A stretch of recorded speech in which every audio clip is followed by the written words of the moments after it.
Hey yo, what's decent? Now this video spot was supposed to be against me and Chase, but what happened is that I'm still waiting for him to give me the code to get access to the battle that we had earlier on. If you guys didn't see that, it's on his channel already, so I'm gonna post a version of my own. I have one against Chase, Joey, and Magnitude. All extremely exhilarating, great ass battles, man. 6th gen is where it's at right now. So this is the 4th battle that I had in general, so I guess I'm just gonna post that until I get access to the other 3. I really wanna like post those 3 first before I do anything else. But anyway, my opposition leads out with Amphro, switches out into Gengar after he sees that I have the Bulldoze. Don't ask why I got Bulldoze, man. I'm just, you know, team support, baby. It helped out earlier on, you know, so I guess, I don't know. But it's not like Earthquake would have finished off the Amphros anyway, coming from a defensive Drapion. So anyway, in comes this Gengar. I guess he forgot that that Drapion is part dark, so he went for the Psychic, hoping to inflict some super effective damage onto it, only to not be affected at all by Psychic.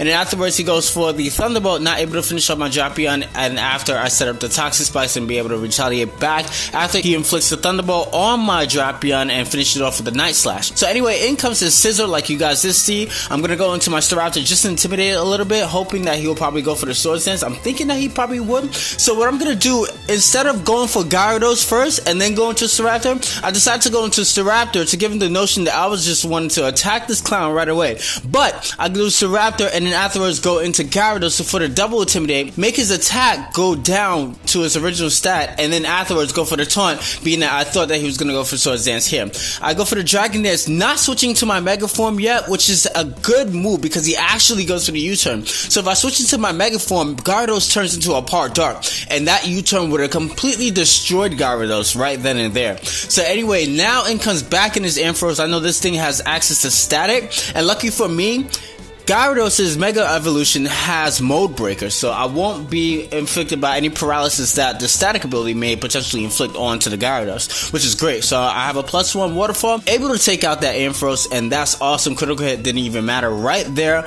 Boom! The Gyarados looked like a little torpedo right there, man. Something out of Call of Duty. So anyway, he brings in the Charizard just to die, and seeing the Charizard made me think that he did in this battle what I did in the previous battle, just for test purposes. Now what I did is I bought 2 Mega Evolutions purposely, knowing full well that I can only have access to 1, and what that does is, depending on my opposition's team, that gives me leeway and to decide on what I want to have to Mega Evolve. Like, let's say I bring in Gyarados and Scissor, and they both are holding their respective Mega Evolution Stones. So now, depending on the situation, I could choose to either evolve Gyarados into Mega Gyarados and or Mega Scissor into Mega Scissor. I'm sorry, it's Scissor into Mega Scissor. I'm getting confused. So that's what I did here. So that's what I'm hella confused. That's what he did here, and that's what I did in the previous battle. So if you guys can try that out, that's pretty cool. Let me know how that goes. So he goes for the Intimidate. I think I'm just back down to my base stat. I noticed that Gyarados gets plus attack, defense, and special defense, I believe, and a little bit of a speed boost, and minus special attack, which is hilarious because Gyarados don't even really use special attack anyway. So he goes for the Fly, and I actually enjoy this part of 6th gen right now in the Kalos region because not everybody has like their set moves. I don't have all my items. I'm constantly shifting my items. I'm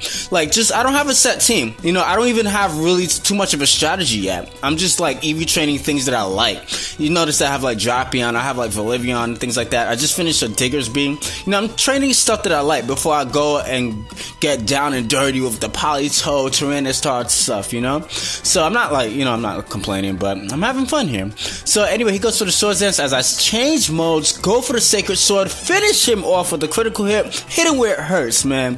Aegislash is nuts. So Staraptor, I believe, is his last Pokemon here. So I'm just gonna tease him a little bit by going for the Cane Shield. Know that Staraptors don't really carry support moves, and then I'm able to finish it off with a Sacred Sword after that. He goes to the U-turn, his attack harshly drops, and that's it. That's all she wrote. So I definitely had a lot of fun. Peace. What you doing? And the battle with WileChase, the battle with Joey, the battle with Steve, and all the other battles that I had, man, I must have had so many freaking battles so far, man. We'll be up soon! What you doing?